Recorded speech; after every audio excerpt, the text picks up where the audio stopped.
Okay, તો આજે આપણે સીસીની પેટર્ન પ્રમાણે બેઝિક મેથ્સની શરૂઆત કરીશું.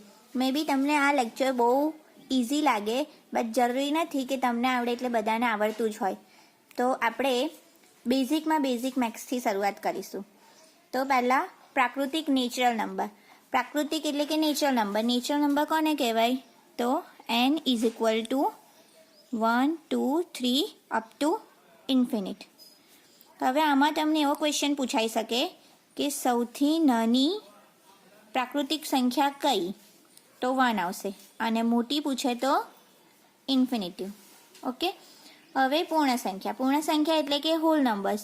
તો હોલ નંબર્સમાં કયા કયા નંબર્સ આવી શકે? તો એમાં 0 આવશે. 1, 2 and 3 અપ ટુ ઇન્ફિનિટિવ. એટલે આખી પ્રાકૃતિક સંખ્યા એ પૂર્ણ સંખ્યામાં આવી જાય. તો એમાં 0થી શરૂઆત થશે. હવે આમાં એવું પૂછે કે સૌથી નાની પૂર્ણ સંખ્યા કઈ? તો આવશે 0. બટ મોટી પૂછે તો એઝ ઇટ ઇઝ ઇન્ફિનિટિવ. હવે આવશે પૂર્ણાંક સંખ્યાઓ. તો પૂર્ણાંક સંખ્યાઓ મતલબ કે ઇન્ટીજર્સ, અને ઇન્ટીજર્સને આપણે ઝેડથી દર્શાવીશું. તો એમાં પહેલાં તો માઇનસમાં આવશે એટલે કે ઋણ. -2, -1, 0, 1, 2 એન્ડ અપ ટુ ઇન્ફિનિટિવ. તો આમાં એવું પૂછે કે સૌથી નાની સંખ્યા કઈ? તો ઋણ ઇન્ફિનિટિવ આવશે, અને મોટી પૂછે તો ઇન્ફિનિટિવ. હવે આપણે આ ત્રણેય સંખ્યા જોઈ, તો એ ત્રણેય સંખ્યાનો ડિફરન્સ શું છે? તો પ્રાકૃતિક સંખ્યામાં બધી જ ધન સંખ્યા આવશે. ઓકે, પૂર્ણ સંખ્યામાં કઈ સંખ્યા આવશે? તો એક તો 0 આવશે અને બીજી ધન સંખ્યા આવશે. અને પૂર્ણાંક સંખ્યાઓમાં કઈ આવશે? તો એક તો ઋણ આવશે, પછી 0 આવશે અને ધન આવશે. ઓકે, હવે તમને એવો ક્વેશ્ચન બી પૂછી શકે કે પ્રાકૃતિક સંખ્યા, પૂર્ણ સંખ્યા અને પૂર્ણાંક સંખ્યાઓ, તો એ ત્રણેય વચ્ચે રિલેશન શું છે? તો રિલેશન છે કે n subset w subset z. એટલે કે આખી પ્રાકૃતિક સંખ્યા, બધી પ્રાકૃતિક સંખ્યા પૂર્ણ સંખ્યાઓ કહેવાય અને બધી પૂર્ણ સંખ્યા પૂર્ણાંક સંખ્યાઓ કહેવાય. તો આવું છઠ્ઠું રિલેશન પૂછે તો ધેટ ઇઝ ટ્રુ, એ સાચું છે. બટ જો ઊંધું પૂછે તો એ ખોટું છે. કેમ? કારણ કે બધી પૂર્ણાંક સંખ્યા એ પૂર્ણ સંખ્યા છે? ના, કારણ કે પૂર્ણ સંખ્યામાં તો ઋણ આવતું નથી અને પૂર્ણાંક સંખ્યામાં તો ઋણ આવે છે. એવી રીતે આવું ઊંધું પૂછે કે બધી પૂર્ણાંક સંખ્યાઓ પ્રાકૃતિક સંખ્યા છે? તો બી ફોલ્સ. સાચું શું છે? તો બધી પ્રાકૃતિક સંખ્યા એ પૂર્ણ સંખ્યા છે અને બધી પૂર્ણ સંખ્યા એ પૂર્ણાંક સંખ્યાઓ છે. તો આવી રીતે છઠ્ઠું પૂછે તો ટ્રુ અને રિવર્સ ઊંધું પૂછે તો ફોલ્સ. હવે બીજો બેઝિક રૂલ્સ એ છે કે તમને સંખ્યાઓ વિશે ખબર હોવી જોઈએ કે એકી સંખ્યા કોને કહેવાય અને બેકી સંખ્યા કોને કહેવાય. તો એકી સંખ્યા 1 થી ચાલુ થશે. 1, 3, 5, 7, 9 અપ ટુ ઇન્ફિનિટિવ. ઓકે, અને બેકી સંખ્યા કોને કહેવાશે? તો બેકી સંખ્યા મીન્સ 2n, એટલે કે 2 થી ચાલુ થશે. 2 પછી nની જગ્યાએ 1, 2, 3, 4 મૂકતું જવાનું. 2, 4, 6, 8, 10 અપ ટુ ઇન્ફિનિટિવ. હવે સૌથી નાનામાં નાની એકી સંખ્યા પૂછે તો 1 અને સૌથી નાનામાં નાની બેકી સંખ્યા પૂછે તો આવશે 2. હવે ક્રમિક સંખ્યાઓ એ બી બેઝિક જ છે. ક્રમિક સંખ્યા મતલબ કે 1, 3, 5, 7 આ એકી ક્રમિક સંખ્યા કહેવાશે. અને 2, 4, 6, 8 અપ ટુ ઇન્ફિનિટિવ એ બેકી ક્રમિક સંખ્યાઓ કહેશે. આ મોસ્ટલી સરેરાશમાં યુઝ થશે. ક્રમચય, સરેરાશ એ બધામાં કે એડિશન શું થશે, સબસ્ટ્રેક્શન તો નહીં પૂછાતું, પણ એડિશન અને મલ્ટિપ્લિકેશન પૂછાય છે. હવે વિભાજ્ય સંખ્યાઓ અને અવિભાજ્ય સંખ્યા. Now there is a big difference between એકી સંખ્યા, બેકી સંખ્યા, વિભાજ્ય સંખ્યા એન્ડ અવિભાજ્ય સંખ્યા. વિભાજ્ય સંખ્યા કોને કહેવાશે? તો એવી બધી જ સંખ્યા કે જેના ફેક્ટર્સ પડી શકે, એટલે કે એના ભાગ પડી શકે. બટ આ એની બેઝિક ડેફિનેશન નથી. ડેફિનેશન શું છે કે એવી સંખ્યા કે જેના ફેક્ટર્સ એટલે કે અવયવો 2 કરતાં વધારે હોય. મોર દેન કેટલા હોય? મોર દેન 2.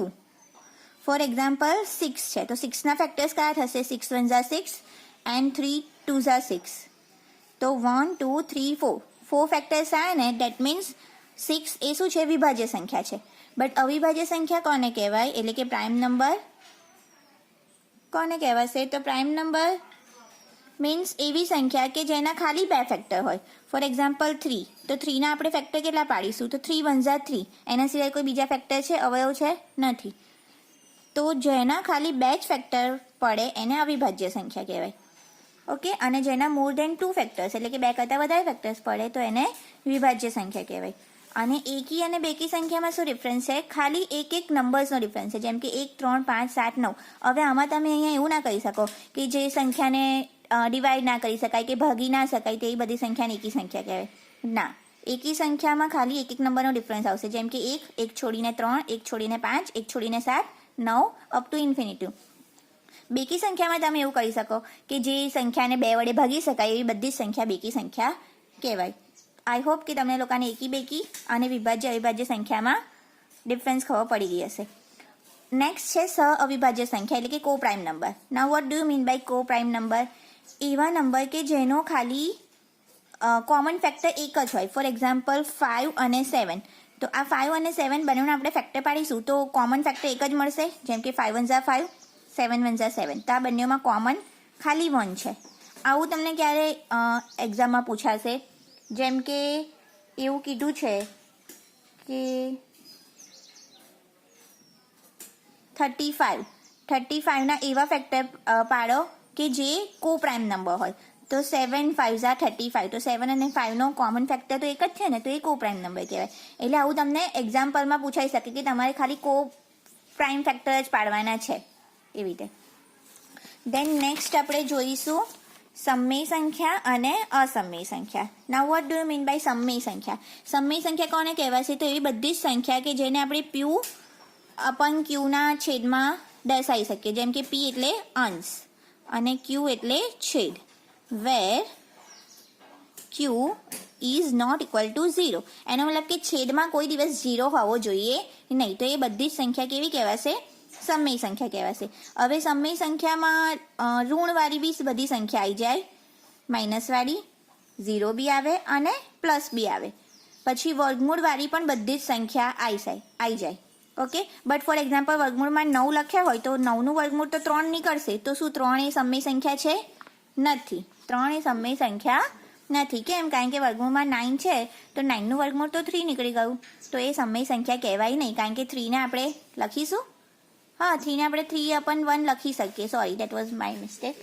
3/1 આપણે લખી શકીએ. તો આ પણ શું છે? એક સમમેય સંખ્યા છે. નાવ અસમમેય સંખ્યા. અસમમેય સંખ્યા એટલે એવી સંખ્યા કે જેને આપણે Pના છેદમાં Qના ફોર્મમાં લખી શકતા નથી. તો એ બધી સંખ્યા કેવી કહેવાશે? અસમમેય સંખ્યા કહેવાશે. એમાં પણ ઋણ, 0 અને ધન બધી જ સંખ્યા આવશે. વાસ્તવિક સંખ્યા ઇઝ અ કોમ્બિનેશન ઓફ સમમેય સંખ્યા એન્ડ અસમમેય સંખ્યા. આ સમમેય અને અસમમેય બંનેને ભેગી કરીશું તો શું મળશે? આપણને રિયલ નંબર્સ મળશે. હવે આપણે આગળની સંખ્યાનું જે આપણે બેઝિક સ્ટ્રક્ચર જોયું હતું ને કે રિલેશન શું છે એમ. ફોર એક્ઝામ્પલ શું હતું relation? n subset w subset z. હવે આ બધા જ નંબર એમાં આવી જશે વાસ્તવિક નંબરમાં એટલે કે રિયલ નંબરમાં. તો પ્રોપર આપણને શું રિલેશન મળ્યું કે n subset w subset z અને z સબસેટ r. હવે આ છઠ્ઠું રિલેશન તમને પૂછે તો એ શું આવશે? ટ્રુ આવશે. બટ જો તમને રિવર્સ પૂછે આમ તો એ શું આવશે? ફોલ્સ આવશે. એ કોઈ દિવસ સાચું કહેવાય નહીં. આનો મતલબ કે n સબસેટ w પૂછે તો બી સાચું, w સબસેટ z પૂછે તો બી સાચું, n સબસેટ r પૂછે તો બી સાચું. બટ જો ઊંધું પૂછે તો એ શું આવશે? બધું જ ખોટું. એટલે શું યાદ રાખવાનું છે કે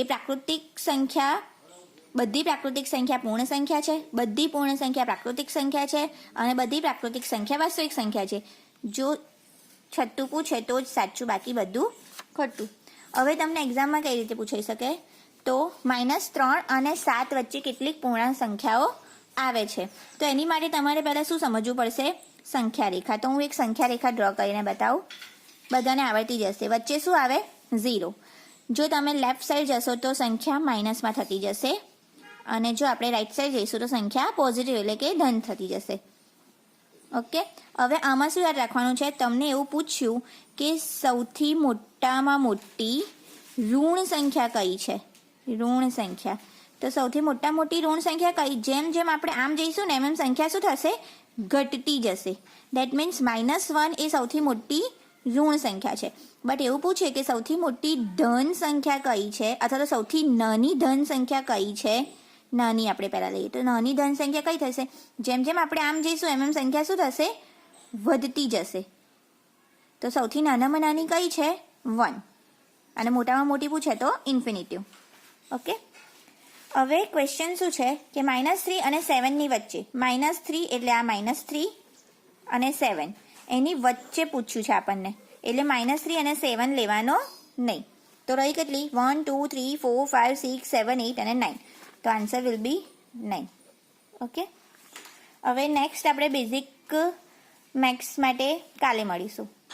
જો કોઈ ડાઉટ હોય તો કોમેન્ટ સેક્શનમાં કોમેન્ટ કરજો. Okay, by.